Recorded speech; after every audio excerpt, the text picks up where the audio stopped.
Dear friends, आज हम लोग एकदम नया चैप्टर शुरू करने जा रहे हैं जिसका नाम है करंट इलेक्ट्रिसिटी। आईसीएसई के सिलेबस में 10th क्लास में फिजिक्स में सबसे इम्पोर्टेंट चैप्टर में से एक है। इसके दो पार्ट हैं, एक थ्योरेटिकल और दूसरा न्यूमेरिकल। बाकी इसके लिए न्यूमेरिकल के लिए मैं एक अलग से वीडियो और बनाऊंगा जिसमें आपको केवल न्यूमेरिकल्स को ही डिटेल में समझाऊंगा। अब शुरू करते हैं हम लोग इस चैप्टर को लेकर। तो जैसा कि चैप्टर का नाम है करंट इलेक्ट्रिसिटी, तो हम लोग शुरुआत करते हैं करंट से। करंट होता क्या है? अगर हम लोग देखें तो current is defined as flow of charge, यानी कि चार्ज जब फ्लो करता है तो उस फ्लो का जो चार्ज फ्लो कर रहा है उसका जो रेट होता है, rate of flow of charge, उसे हम करंट इलेक्ट्रिसिटी कहते हैं। दूसरे सरल शब्दों में समझे तो अगर हम एक सिंपल सा वायर ले लें, जैसे ये एक वायर का हमने पार्ट लिया है, इस वायर में इस पॉइंट से यानी किसी भी पर्टिकुलर पॉइंट से एक सेकंड में कितने चार्ज गुजरते हैं उसे हम इलेक्ट्रिक करंट कहते हैं। यानी कि चार्ज फ्लोइंग और कितने टाइम में फ्लो करते हैं उसे हम करंट इलेक्ट्रिसिटी कैलकुलेट करने में यूज करते हैं। चार्ज की अगर हम लोग यूनिट की बात करते हैं तो चार्ज की यूनिट होती है कूलम और टाइम की यूनिट होती है सेकंड। इस तरह अगर हम लोग देखें तो हमें करंट की यूनिट कूलम पर सेकंड होनी चाहिए। हम इसको कंसीडर तो कर सकते हैं, लेकिन इसके लिए अलग से यूनिट डिफाइंड है और वो यूनिट है हमारी एम्पियर, जिसे कि हम ए से डिटरमाइन करते हैं। अगर हम इसकी बात करते हैं एम्पियर की, तो इसे करंट को मेजर करने के लिए जो इंस्ट्रूमेंट यूज किया जाता है, इंस्ट्रूमेंट उसका नाम है एमीटर। और एमीटर किसी भी ऑलवेज कनेक्टेड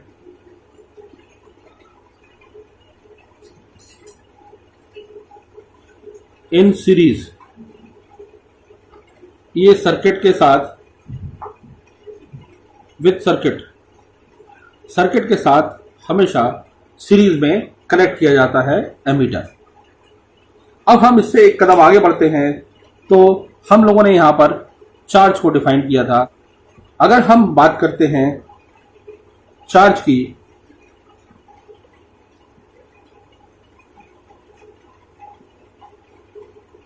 तो चार्ज के बारे में हम ये बात करें तो एक इलेक्ट्रॉन जो होता है इसका चार्ज 1.6 इंटू 10 का पावर -19 कूलम होता है। एक इलेक्ट्रॉन का जो चार्ज होता है वो 1.6 इंटू 10 का पावर -19 कूलम होता है और ये नेगेटिव होता है। नेगेटिव क्यों? नेगेटिव को हम लोग आगे डिस्कस करेंगे, अभी हम केवल ये देखते हैं इतना होता है। अगर हम एक कूलम की बात करते हैं, एक कूलम चार्ज, तो एक कूलम चार्ज में हम 1/1.6 इंटू 10 का पावर -19 इलेक्ट्रॉन कंटेन करते हैं। इनको जब हम सॉल्व करेंगे तो ये एक हमें स्टैंडर्ड नंबर देंगे 6.25 इंटू 10 का पावर 18 इलेक्ट्रॉन्स। यानी एक कूलम में इतने इलेक्ट्रॉन्स मौजूद होते हैं। तो ये तो हमारा बेसिक जानकारी हुई। अब अगर हम लोग करंट की बात करते हैं, आई करंट, तो करंट क्या था हम लोगों ने पीछे पढ़ा था, current I is equal to charge upon time. Charge को हम कैपिटल क्यू या स्मॉल क्यू दोनों से रिप्रेजेंट कर सकते हैं और क्यू जो है एन ई अपॉन टी के बराबर होता है। एन यहां पर क्या है? Number of electrons, number of electrons N है, और ई जो है वो चार्ज ऑन इलेक्ट्रॉन्स है। तो इस सिंपल से फॉर्मूले से हम लोग करंट की वैल्यू आसानी से कैलकुलेट कर सकते हैं। अब हम लोग बात करते हैं concept of potential and potential difference, यानी पोटेंशियल क्या होता है और पोटेंशियल डिफरेंस क्या होता है, इसको समझने के लिए हम शुरुआत करते हैं। अब हम लोग बात करते हैं कि हम सिंपल सा एक एग्जाम्पल लेते हैं कि हमने एक ऑब्जेक्ट लिया ए जो कि हॉट है और दूसरा ऑब्जेक्ट लिया बी जो कि कोल्ड है। अगर हम इन दोनों को इंटरकनेक्ट कर दें तो हम ये देखेंगे कि हीट जो है हॉट बॉडी से कोल्ड बॉडी की तरफ फ्लो करेगी, हीट फ्लो। इसी तरह और एक समय बाद जब ये अपनी हीट ट्रांसफर करके बी तक पहुंचा देगी तो एक स्थिति ये आएगी कि जब दोनों का टेम्परेचर सेम हो जाएगा और सेम टेम्परेचर की स्थिति में और अधिक हीट ये बी के लिए नहीं सेंड करेगी। अब हम इसी हॉट और कोल्ड बॉडी की जगह हम इसको चार्ज के रूप में लेते हैं। माना कि ये एक नेगेटिवली चार्ज बॉडी है और नेगेटिवली चार्ज, और ये एक पॉजिटिवली चार्ज बॉडी है।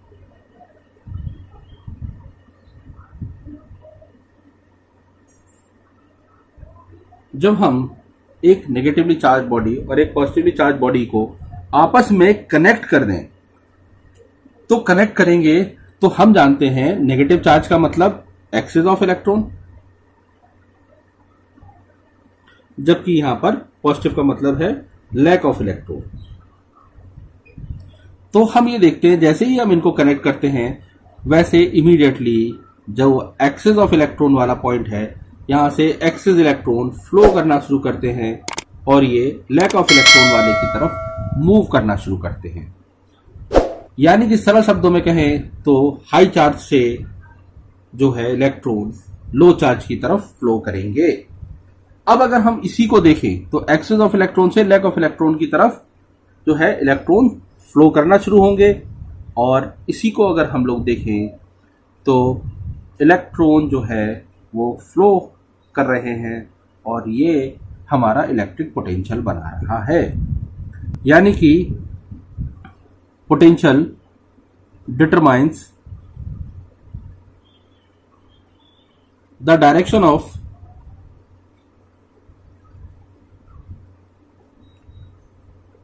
Flow of charge.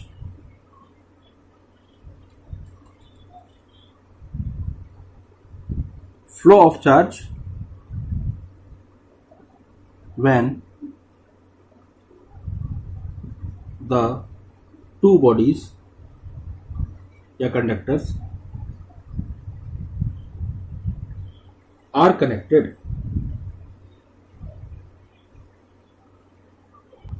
और जब इन दोनों को आपस में हम कनेक्ट कर देते हैं तो हम देखते हैं इनके बीच में एक फ्लो शुरू होती है और फ्लो हमेशा हाई से लो की तरफ होती है। ये जो चीज है ये हमारा पोटेंशियल का निर्माण करता है। अब हम लोग बात करते हैं कि पोटेंशियल को हमने बात तो करी डिफाइन करने के लिए, अब हम उसे मेजर कैसे करेंगे। तो इसको समझने के लिए हम लोग एक पहले प्रॉपर्टी समझ लेते हैं, like charge repel each other और अनलाइक अट्रैक्ट। अब अगर हम लोग इसको समझने के लिए एक पॉजिटिव चार्ज ले लेते हैं और दूसरा पॉजिटिव चार्ज ले लेते हैं तो हम जानते हैं कि पॉजिटिव के पास पॉजिटिव आने पर ये रिपल्शन होगा, रिपेल करेगा। जब ये रिपेल करेगा तो उस स्थिति में इसको अगेंस्ट फोर्स ऑफ रिपल्शन ले जाने के लिए, against force of repulsion, repulsion के खिलाफ ले जाने के लिए सम वर्क इज डन।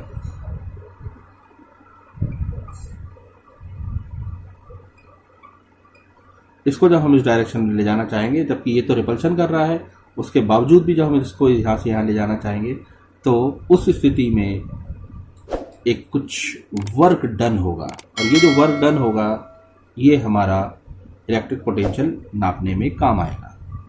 तो अगर हम देखें, जब ये पहुंचता है, रिपल्शन होता है, तो हम इसको बहुत दूरी से लेके आते हैं। इसको बहुत दूरी से लाते हैं तो उस रीजन को हमने रीजन ऑफ जीरो पोटेंशियल बोल रखा है। जीरो पोटेंशियल वाले रीजन से इस फिक्स्ड चार्ज के पास लेके जाते हैं तो उस स्थिति में ये वर्क डन होता है, और ये जो वर्क डन होता है ये हमारा मेजरमेंट ऑफ पोटेंशियल है। यानी अगर हम डिफाइन करें, the amount of work done in bringing a unit positive charge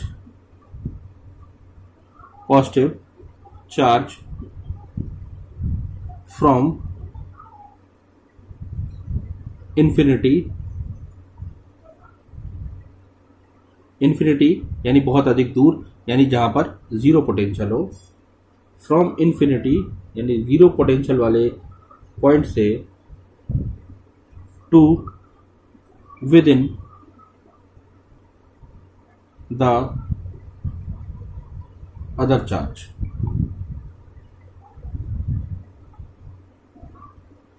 और मैथमेटिकली देखा जाए तो पोटेंशियल जो है वर्क डन अपॉन चार्ज होता है,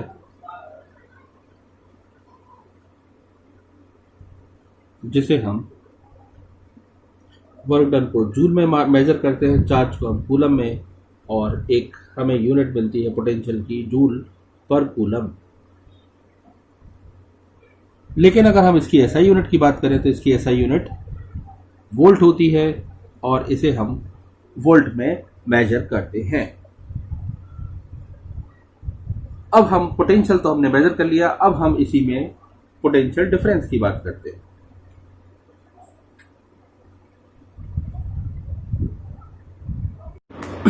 अब बात करते हैं हम लोग मेजरमेंट ऑफ पोटेंशियल डिफरेंस। जब अगर हम पोटेंशियल डिफरेंस को मेजर करना चाहते हैं तो पोटेंशियल यानी दो पॉइंटों का जो पोटेंशियल है उसका अंतर है, उसकी वजह से करंट फ्लो करता है, उसे हम पोटेंशियल डिफरेंस कहते हैं।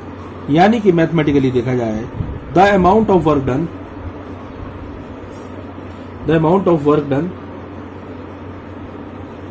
In moving a charge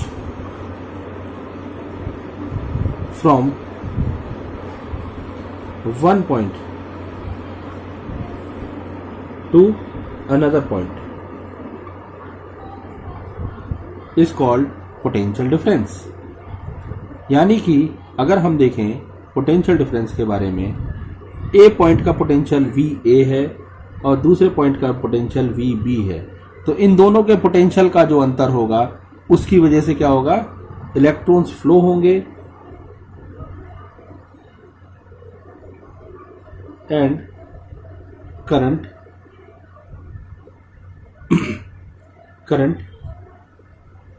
is conducted. Current तभी कंडक्ट किया जाएगा जब पोटेंशियल का डिफरेंस होगा। अगर पोटेंशियल का डिफरेंस नहीं है तो कोई भी पोटेंशियल डिफरेंस नहीं है, तो ना तो करंट फ्लो करेगा ना इलेक्ट्रॉन फ्लो करेंगे। हम अपने एक सिंपल सा एग्जांपल देखते हैं, तो यहाँ पर डेफिनेशन तो ये भी हो जाएगी, work done in moving a charge from B to A upon amount of charge, यानी जो चार्ज फ्लो कर रहा है। सेम ये भी हमारा वोल्ट में नापा जाएगा, जैसे हमने पीछे बात करी थी वोल्ट की, यानी उसकी एसआई यूनिट। अब हम देखते हैं हमारे घर में जो बिजली आती है वो 220 वोल्ट आती है।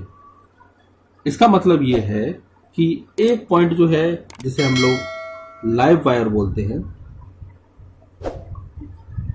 ये हमारा 220 वोल्ट का होता है, और दूसरा जो है न्यूट्रल वायर, ये हमारा 0 वोल्ट का होता है। ये पोटेंशियल के डिफरेंस की वजह से हमारे घर में करंट फ्लो करता है। तो करंट कैसे फ्लो करता है? हाई पोटेंशियल से लो पोटेंशियल की तरफ फ्लो कर रहा है। करंट 220 से शुरू करेगा, यहाँ फ्लो करेगा और इस वजह से हमारे घरों में आता है। अगर हम बैटरी देखते हैं तो बैटरी में एक पॉजिटिव टर्मिनल होता है, एक नेगेटिव टर्मिनल होता है। तो करंट हमेशा पॉजिटिव से फ्लो करता है और नेगेटिव पे वापस आता है। ये जो है ये भी पोटेंशियल के अंतर की वजह से, एक जीरो पोटेंशियल पे होता है और दूसरा बैटरी के ऊपर डिपेंड करता है। 6 वोल्ट की बैटरी है, कितने वोल्ट की बैटरी है, उस पर निर्भर करता है। तो ये हो गया हमारा पोटेंशियल डिफरेंस। अब हम लोग बात करते हैं कॉन्सेप्ट ऑफ रेजिस्टेंस। जब करंट फ्लो करते हैं, when current flows in a conductor,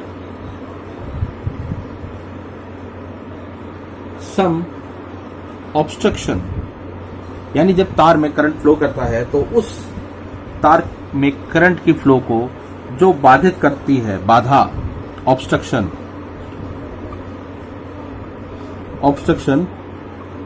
to the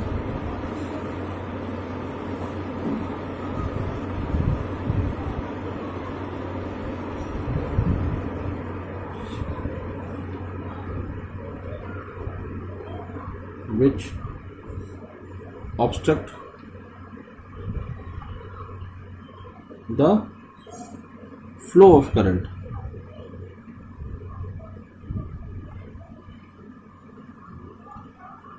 इसे हम रेजिस्टेंस कहते हैं। यानी जब हम करंट फ्लो कराते हैं किसी कंडक्टर में तो कुछ बाधा दिखाई देती है। इस बाधा को हम लोगों ने, जो कि करंट के फ्लो होने में होती है, is called resistance.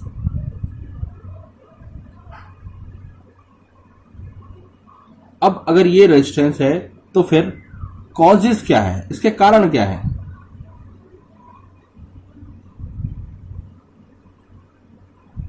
Causes of resistance. तो रेजिस्टेंस के हम लोग कारण देखते हैं।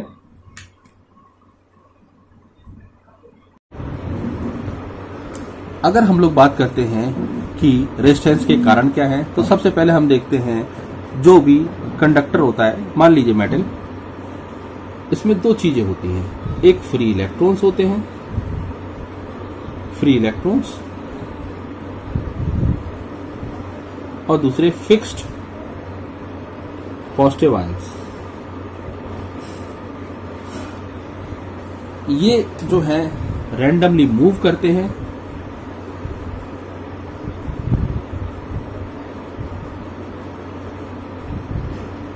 और ये जो फिक्स्ड पॉजिटिव आयंस हैं, ये नाम ही इनका फिक्स्ड, तो ये फिक्स्ड रहते हैं।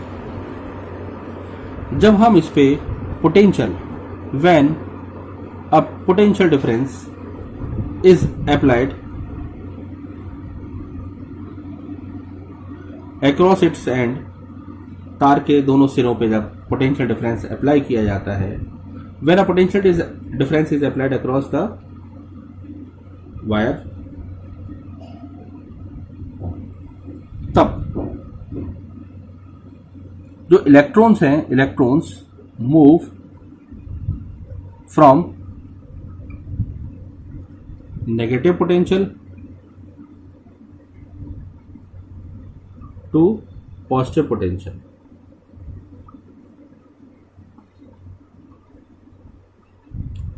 सरल शब्दों में कहें तो इलेक्ट्रॉन करंट के ऑपोजिट डायरेक्शन में जा रहे हैं। करंट तो जो है पॉजिटिव से नेगेटिव की तरफ जाना चाहिए था, लेकिन इलेक्ट्रॉन जो है ऑपोजिट डायरेक्शन में मूव करते हैं, जिसकी वजह से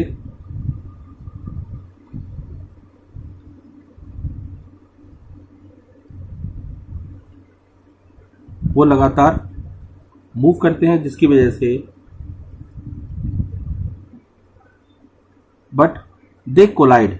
अब जब मूव करेंगे तो कोलाइड भी करेंगे।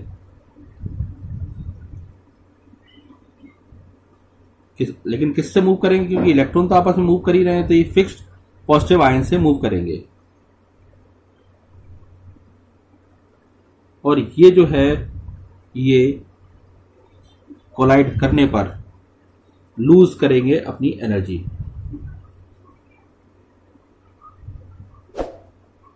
और जब ये अपनी एनर्जी लूज करेंगे तो वो हमारे लिए एक प्रकार से बाधा होगी। और ये जो एनर्जी लूज करते हैं इस वजह से हम कहते हैं they lose energy means they offer obstruction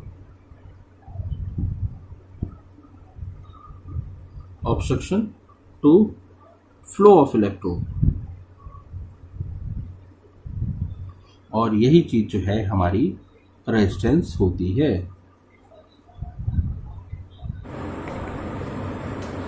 अब हम लोग बात करते हैं यूनिट ऑफ रेजिस्टेंस। रेजिस्टेंस की अगर हम यूनिट डिफाइन करें तो यूनिट को बताएं तो वो एक वैज्ञानिक थे जिन्होंने रेजिस्टेंस का कॉन्सेप्ट यूज किया था।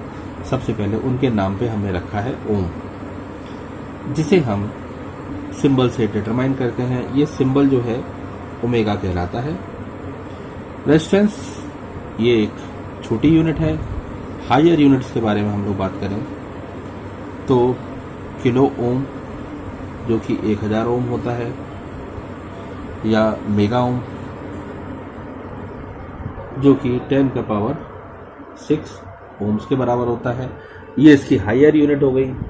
अब अगर हम लोग देखें तो यहीं पर एक शब्द और आता है रेसिप्रोकल कंडक्टेंस।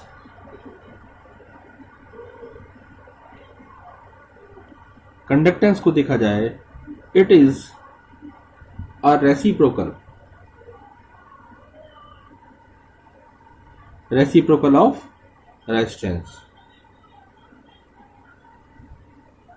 यानी रेजिस्टेंस क्या होता है, ऑब्स्ट्रक्शन होता है, और कंडक्टेंस जो है ये ऑब्स्ट्रक्शन का ऑपोजिट होता है। यानी ये सपोर्ट करता है करंट की फ्लो को और ये अपोज करता है। तो हम दूसरे शब्दों में 1/R बोल सकते हैं, और ये हमारा कंडक्टेंस होता है। और उसके आधार पे अगर हम इसकी यूनिट देखें तो ओम इनवर्स कहलाती है, और इसको साइमंस भी कहते हैं। साइमन भी कहते हैं। तो ये एक और टर्म डिफाइन किया गया कंडक्टेंस।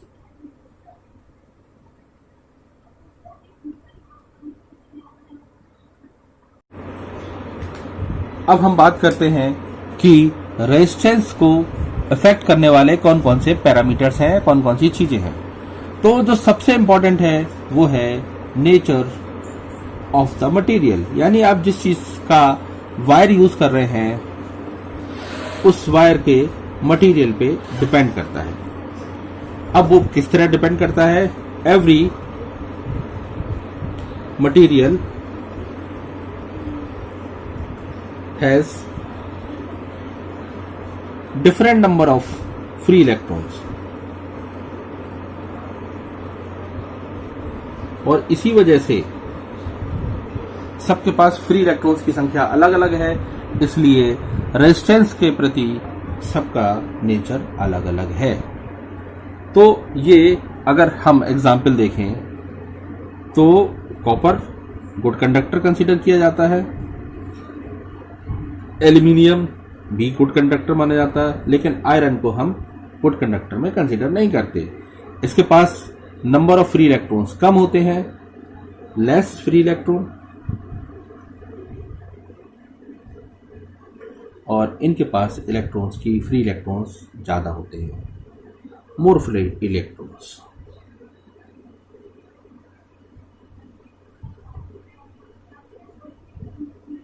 इसलिए ये मटेरियल के ऊपर निर्भर करता है कि उसके पास अगर ज़्यादा फ्री इलेक्ट्रॉन्स हैं तो रेजिस्टेंस जो है उस पर निर्भर करेगा, यानी कंडक्टिविटी उसकी उतनी बढ़िया होगी। अब इससे आगे देखते हैं दूसरा, length of the material, length of the wire. जिस तार से हम लोग करंट पास कर रहे हैं, अगर हम रेजिस्टेंस को R मानते हैं तो हम ये देखते हैं कि रेजिस्टेंस जो है वो लेंथ ऑफ द वायर के डायरेक्टली प्रोपोर्शनल, यानी लंबाई बढ़ेगी उतना ज़्यादा रेजिस्टेंस भी बढ़ेगा। फिर एरिया ऑफ क्रॉस सेक्शन, तार की मोटाई। ये अगर हम देखें तो रेजिस्टेंस के इन्वर्सली प्रोपोर्शनल है, यानी एरिया जितना ज़्यादा होगा, यानी मोटा तार जितना ज़्यादा होगा, रेजिस्टेंस उसका उतना कम होगा। और चौथा है टेम्परेचर। हालांकि टेम्परेचर को अगर हम देखें तो टेम्परेचर इंक्रीज करने पर रेजिस्टेंस इंक्रीज होता है, लेकिन उसका रिलेशन अलग है। अगर हम माने किसी सब्सटेंस का इनिशियल रेजिस्टेंस R0 है, तो alpha into T2 minus T1, यानी कि अगर कोई ऑब्जेक्ट है उसका शुरू में टेम्परेचर T1 है और टेम्परेचर अगर हम बढ़ाते हैं और वो टेम्परेचर T2 हो जाता है, तो कुछ समय बाद जो इसका इनिशियल रेजिस्टेंस T1 टेम्परेचर पे R0 था, वो T2 टेम्परेचर बढ़ाने पर R हो जाएगा, यानी कुल मिलाकर बढ़ जाएगा। और ये अल्फा जो है ये हर मटेरियल के लिए अलग अलग होता है। टेम्परेचर का वेरिएशन करने पर हर मटेरियल का बिहेवियर अलग अलग होता है और अलग अलग तरीके से वो रेजिस्टेंस को इंक्रीज करता है। तो इसके पे बेस्ड न्यूमेरिकल्स अभी तो नहीं है, ये केवल एक फॉर्मूला है जो हमको पता होना चाहिए। अगर हम इन तीनों को कंबाइन करें तो हम ये देखते हैं ऑन कंबाइनिंग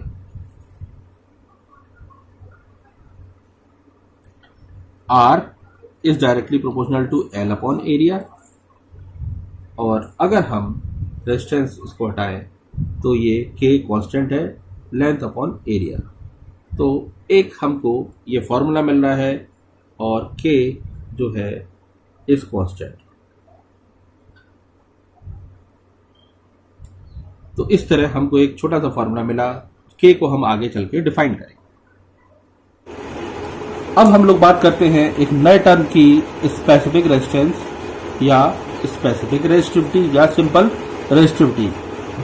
तो अभी तक जितने हम लोगों ने एक्सपेरिमेंट करे थे, उन एक्सपेरिमेंट्स में हम लोगों ने ये देखा कि रेजिस्टेंस जो है वो लेंथ ऑफ द वायर के डायरेक्टली प्रोपोर्शनल था, और रेजिस्टेंस जो है वो एरिया ऑफ वायर के इनवर्सली प्रोपोर्शनल था। लेंथ ऑफ वायर L और area of wire, area of cross section A, अगर हम इन दोनों को कंबाइन कर दें तो हम ये देखते हैं कि कंबाइन करने पर R जो है directly proportional to L upon A। जब हम इसी में प्रोपोर्शनलिटी का साइन हटाएंगे तो यहाँ पर एक नया कांस्टेंट आएगा, K जो है एक कांस्टेंट है जिसे यहाँ पर हमने नाम दिया है रेजिस्टिविटी।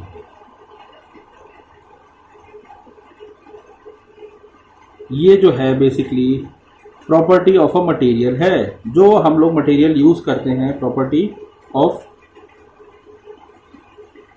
A material. जो आप मटेरियल यूज कर रहे हैं उस मटेरियल पे ये टोटली निर्भर करता है। तो हर मटेरियल के लिए जो रेजिस्टिविटी वैल्यू है वो फिक्स्ड होती है और वो कभी भी चेंज नहीं हो सकती, इसीलिए ये एक कांस्टेंट प्रॉपर्टी में आता है। अगर हम इसकी डेफिनेशन की बात करें तो the resistivity of a material, the resistivity of a material is the resistance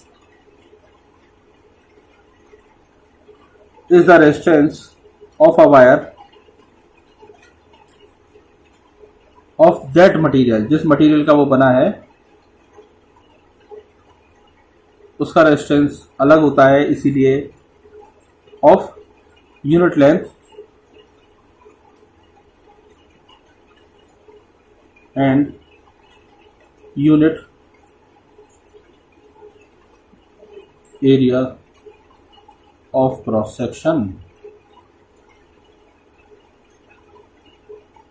तो इस तरह हम लोग ये देखते हैं, यहाँ पर हम एक रेजिस्टिविटी का सिंबल यूज करते हैं, और अब ये जो फॉर्मूला है resistance is equal to resistivity L upon A।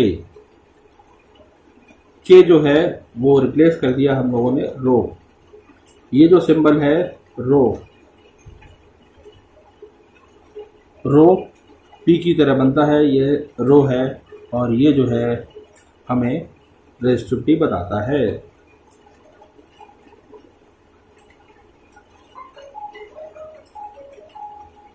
अब हम लोग बात करते हैं unit of resistivity.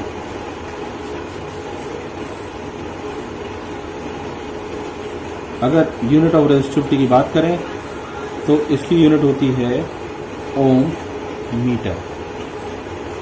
Om metre हम लोग यूज करते हैं और ये इससे कैलकुलेट करते हैं। फिर बात आती है कि रेजिस्टिविटी बेसिकली किस पर डिपेंड करती है। Factors affecting resistivity. तो रेजिस्टिविटी ऑफ अ मटेरियल जो है वो दो चीजों पर डिपेंड करती है। एक द मटेरियल,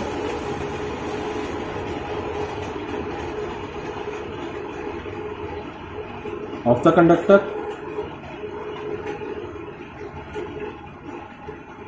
और जो दूसरा डिपेंड करती है वो टेम्परेचर।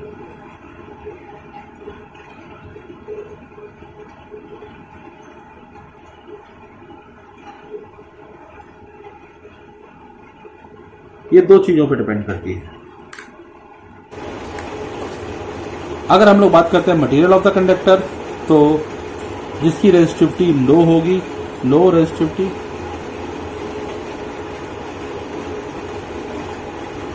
वो हमारा गुड कंडक्टर होगा।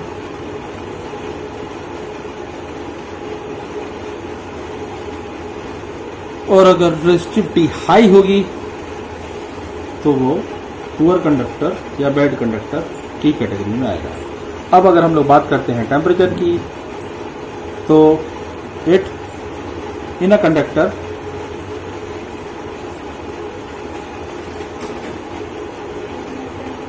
Resistivity is directly proportional to its temperature, यानी टेम्परेचर बढ़ाएंगे तो रेजिस्टिविटी बढ़ेगी। पर इसमें इन केस ऑफ सेमीकंडक्टर, ये तो कंडक्टर्स के लिए तो ये डायरेक्टली प्रोपोर्शनल है, लेकिन सेमीकंडक्टर्स की बात करें तो इसमें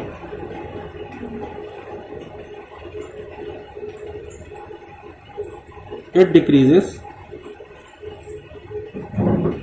with increase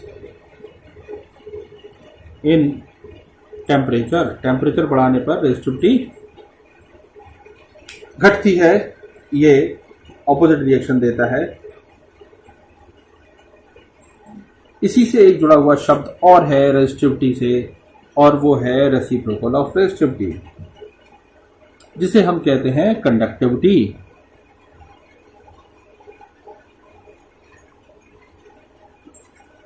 one upon resistivity.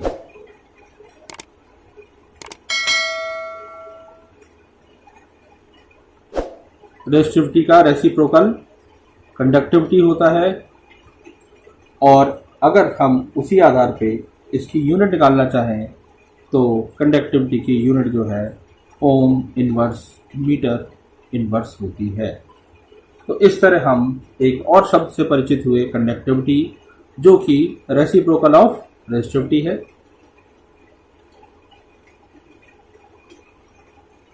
Reciprocal of resistivity. तो हम लोग बात करते हैं अब ऐसे डिवाइसेस की जिनमें रेजिस्टेंस जीरो होता है। Resistance is zero. Resistance zero होगा जिनमें कंडक्टर्स में they will be called super conductors, क्योंकि रेजिस्टेंस क्या होता है, उसको ऑब्स्ट्रक्शन देता है, यानी बाधा उत्पन्न करता है। जब बाधा उत्पन्न करने वाले कण ही उसमें जीरो होंगे तब it will be called super conductor.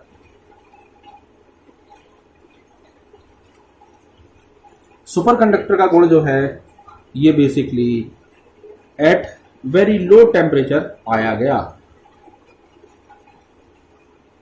बहुत लो टेम्परेचर पे। अगर हम इसकी बात करें तो एग्जाम्पल के लिए हम लोग कह सकते हैं mercury at 4.2 kelvin, lead at 7.25 kelvin. इतने लो टेम्परेचर पे, केल्विन में इतने लो टेम्परेचर पे ये दोनों मटेरियल जो है सुपर कंडक्टर की तरह बिहेव करते हैं। अब हम लोग बात करते हैं, कुछ वैज्ञानिक हुए जिन्होंने वोल्टेज और करंट के बीच में रिलेशन पता करने की कोशिश करी। उनमें सबसे ज़्यादा एक्सपेरिमेंट हमारे सर 1826 में सर जॉर्ज साइमन ओम ने एक्सपेरिमेंट परफॉर्म किए V और I के बीच में रिलेशन चेक करने के लिए। तो उन्होंने इस आधार पे कुछ निष्कर्ष निकाले। इन निष्कर्ष को हम लोग, कंक्लूजन्स को हम लोग ओम्स लॉ कहते हैं। उन्होंने कहा when the temperature is kept constant,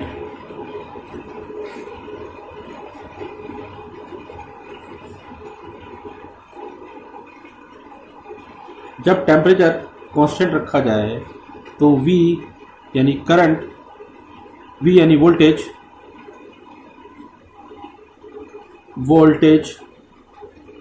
या पोटेंशियल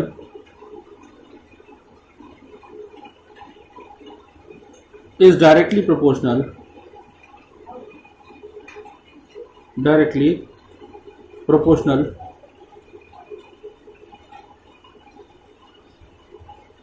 to its करंट।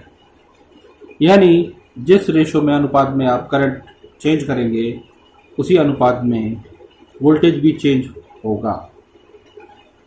जब हमने प्रोपोर्शनलिटी का साइन हटाया तो हमें एक कांस्टेंट मिला। इस कांस्टेंट को हम लोगों ने R नाम दिया और इस प्रकार हमें मिला R जो है कांस्टेंट रेशो है और ये V और I का रेशो हमेशा फिक्स रखता है। इस R की कांस्टेंट वैल्यू को हमने नाम दिया रेजिस्टेंस। तो इस तरह रेजिस्टेंस वो वैल्यू थी, वो फिक्स्ड वैल्यू है जो वोल्टेज और करंट को चेंज करने पर इन दोनों का जो रेशो है उसको कांस्टेंट मेंटेन करती है। अगर हम V और I को ग्राफ में रिप्रेजेंट करें तो हम ये देखते हैं कि V और ये I, हम ये देखते हैं कि ये एक स्ट्रेट लाइन बनाती है। ये जो स्ट्रेट लाइन है ये शो करती है डायरेक्टली प्रोपोर्शनल।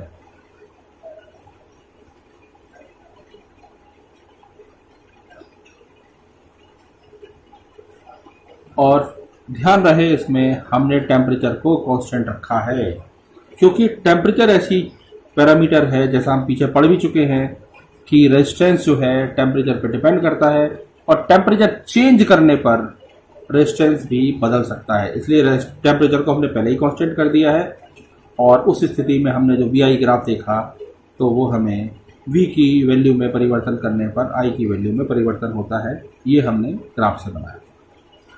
अब हम इसी को एक एक्सपेरिमेंटल वेरिफिकेशन में देख लेते हैं।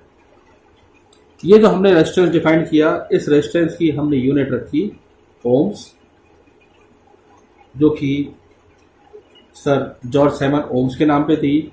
इस ओम को, उसे तो हम यहाँ पर ओम संबोधित कर रहे हैं लेकिन एक्चुअल में ये ओमेगा है। ग्रीक वर्ड है ओमेगा जो हम लोग यहाँ पर यूज कर रहे हैं और यहाँ पर ये हम ओम से संबोधित करेंगे, प्रोनाउंस करेंगे तो ओम शब्द का प्रयोग करेंगे। ओम जो थी किलो ओम,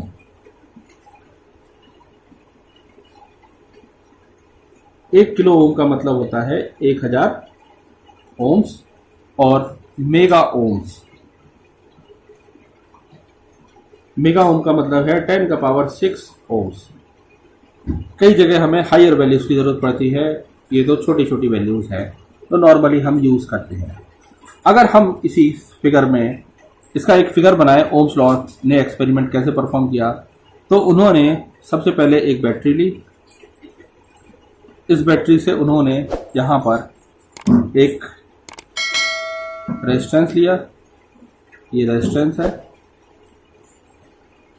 इसके बाद एक रियोस्टेट लिया। रियोस्टेट वेरिएबल रेजिस्टेंस होता है, ये फिक्स्ड रेजिस्टेंस है। यहाँ पर हम लोगों ने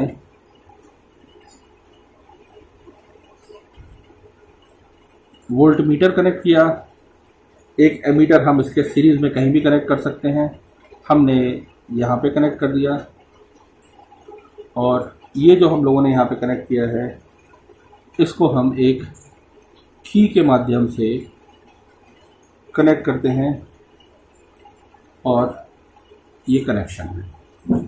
अब जैसे हम बैटरी का करंट पहले की ऑन करते हैं, की ऑन करते ही साथ यहाँ पर ये बैटरी जो है, बैटरी से करंट फ्लो करना शुरू करता है, और उस स्थिति में इस रेजिस्टेंस के अक्रॉस जो वोल्टेज होता है वो इसको मेज़र करता है, और करंट यहाँ पर एमीटर मेज़र करता है।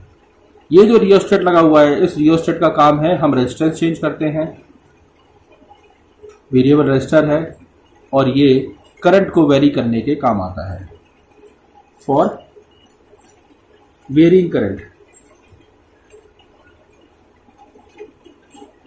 और जैसे हम करंट को चेंज करते जाते हैं, वो इसमें रिकॉर्ड होता जाता है, और वो रिकॉर्ड होने के बाद उसके अकॉर्डिंग यहाँ पर V जो है ये चेंज होता जाता है। और जब हम इसका ग्राफ बनाते हैं, तो जैसा कि हमने पीछे देखा था, VI ग्राफ बनता है।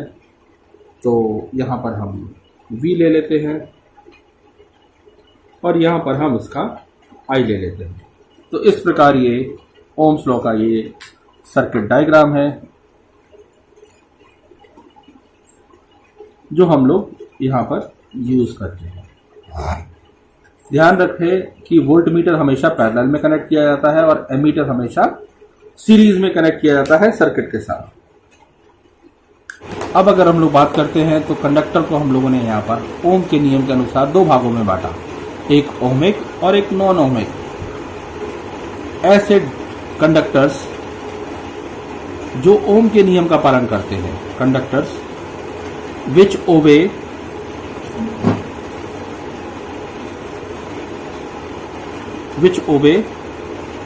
Ohm's law, और ये do not obey। अगर इसमें बात करें तो एग्जाम्पल में इसमें कॉपर, एल्यूमिनियम, ये सब हमारे ओहमिक कंडक्टर कहलाएंगे। इसके अलावा CuSO4 solution.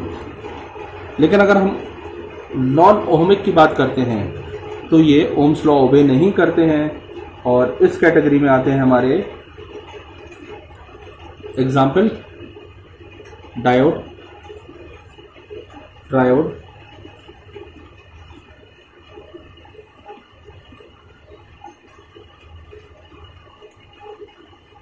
Filament of bulb,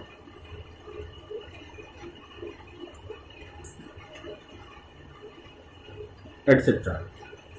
तो ये एक बेसिक सा अंतर था। और दूसरा जो सबसे बड़ा अंतर, इनका ग्राफ जो है, graph shows VI graph shows straight line. अगर ओमिक रेजिस्टेंस है तो वो स्ट्रेट लाइन शो करेगा, जैसा कि हमने पीछे देखा था, यानी कि इस तरह। लेकिन नॉन ओमिक है तो ये जो है शोज कर्व, ये स्ट्रेट लाइन शो नहीं करेगा, और ये ऐसे शो करेगा, ऐसे शो करेगा। कुल मिलाकर ये कर्व शो करेगा, V और I और V। तो ये जो है ओहमिक रेजिस्टेंस और नॉन ओहमिक रेजिस्टेंस में एक बहुत बड़ा अंतर है। अब हम लोग बात करते हैं variation of resistance and resistivity with temperature. अगर इसको देखें कि टेम्परेचर बढ़ाने पर रेजिस्टेंस और रेजिस्टिविटी के लिए क्या फर्क पड़ता है, तो उसे ऑब्जर्व करने के लिए सबसे पहले हम लोग मेटेलिक कंडक्टर को आधार बनाते हैं। मेटेलिक कंडक्टर, अगर टेम्परेचर इंक्रीज किया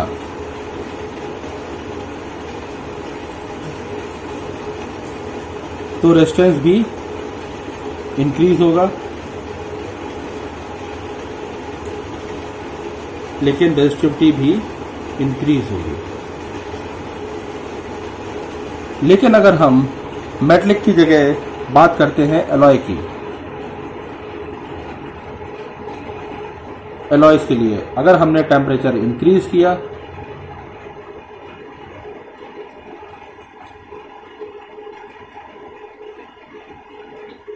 तो इस पे नो इफेक्ट।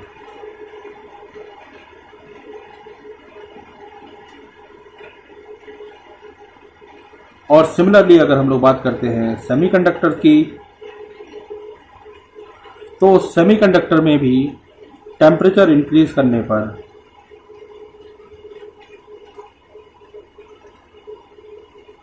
ये डिक्रीज होता है, रेजिस्टेंस डिक्रीज होता है और रेजिस्टिविटी भी डिक्रीज होती है। तो ध्यान रखिएगा कि सेमीकंडक्टर पे इसका प्रभाव उल्टा होता है, बाकी सब जगह इसका प्रभाव सेम होता है। तो अब हम लोग शुरुआत करना चाह रहे हैं इलेक्ट्रोमोटिव फोर्स यानी ईएमएफ, जिसे शॉर्ट में कहते हैं, टर्मिनल वोल्टेज और इंटरनल रेजिस्टेंस, इन तीन शब्दों की अब हम लोग डेफिनेशन देखेंगे और उसको समझने की कोशिश करेंगे। जब हम लोग ईएमएफ की बात करते हैं सबसे पहले, यानी इलेक्ट्रोमोटिव फोर्स, तो ये हमें बताता है कि एक्चुअल में बैटरी की कैपेसिटी कितनी है। बैटरी की कैपेसिटी कितनी, जैसे 6 वोल्ट की बैटरी है, 5 वोल्ट की बैटरी है, तो ये हमें डिफाइन करती है। यानी कि अगर हम इसे लिखें तो when no current is drawn,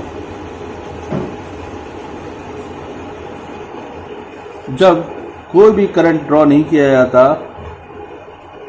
in an open circuit, यानी कि उसके कनेक्शन ओपन होते हैं, in an open circuit the potential difference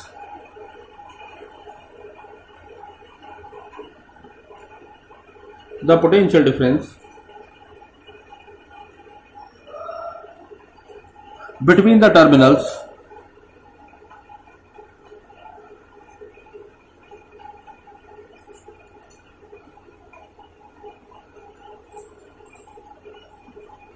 of the cell, यानी सेल जो है, बैटरी है, उस बैटरी के टर्मिनल पे जब कोई भी करंट ड्रॉ नहीं किया जाता, उस स्थिति में उसे हम ओपन सर्किट कहते हैं। और उस स्थिति में जो पोटेंशियल डिफरेंस है टर्मिनल के बीच का, वो हमारा सेल का ईएमएफ कहलाता है। अगर हम देखें ईएमएफ, तो ये डिपेंड करता है, डिपेंड अपॉन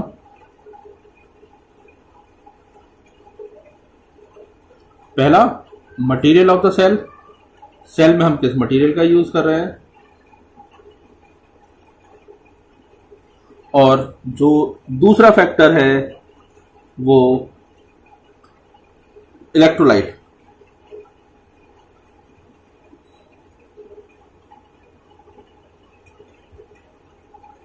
जो हम लोग यूज कर रहे हैं, इलेक्ट्रोलाइट ऑफ द सेल। यानी इन दोनों चीजों पे डिपेंड करता है, मटेरियल पे, किस मटेरियल का सेल हम बना हुआ है, उसके इलेक्ट्रोड किस चीज के बने हुए हैं, और उसके अंदर जो लिक्विड यानी इलेक्ट्रोलाइट है सेल का, वो बेसिकली किस मटेरियल का है उस पर निर्भर करता है EMF of the cell. Generally हमने देखा है कि निकल कैडमियम बैटरी सबसे बेस्ट मानी गई है, क्योंकि इनकी ताकत सबसे ज़्यादा होती है और लंबे समय तक ये हमको कंटिन्यूसली इलेक्ट्रिसिटी देती है। अब दूसरा आता है टर्मिनल वोल्टेज। अगर टर्मिनल वोल्टेज की बात करते हैं तो यहां पर क्या था, ओपन सर्किट। अब in close circuit, in close circuit,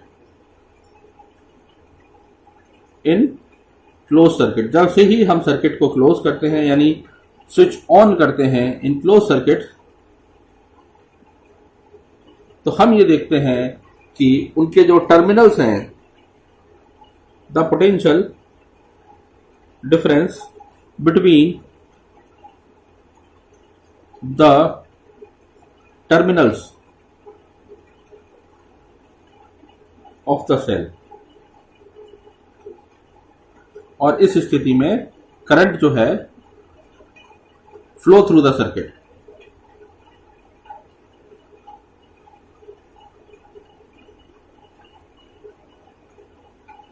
और उस स्थिति में टर्मिनल वोल्टेज में जब कैलकुलेट करते हैं तो सर्किट क्लोज होता है, उसकी वजह से पोटेंशियल डिफरेंस सेल का जो है वो जो है हम मेजर करते हैं वो हमारा टर्मिनल वोल्टेज कहलाता है। इंटरनल रेजिस्टेंस स्मॉल आर से रिप्रेजेंट होता है। इंटरनल रेजिस्टेंस जो सेल है वो जिस मटेरियल से बना होता है उस मटेरियल का अपना खुद का रेजिस्टेंस होता है। जब करंट फ्लो करता है, जब करंट फ्लो करता है तो उस स्थिति में कुछ करंट ये अपने रेजिस्टेंस की वजह से वोल्टेज को रिड्यूस करता है और करंट को ये कम करता है। ये जो रेजिस्टेंस इसको रोकता है it is called internal resistance.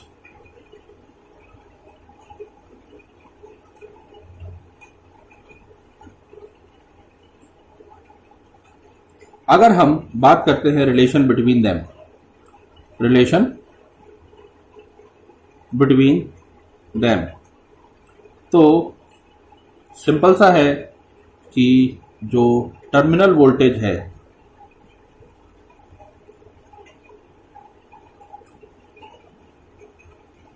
Terminal voltage is equal to EMF minus I into R। I circuit का करंट है और R उसका इंटरनल रेजिस्टेंस है।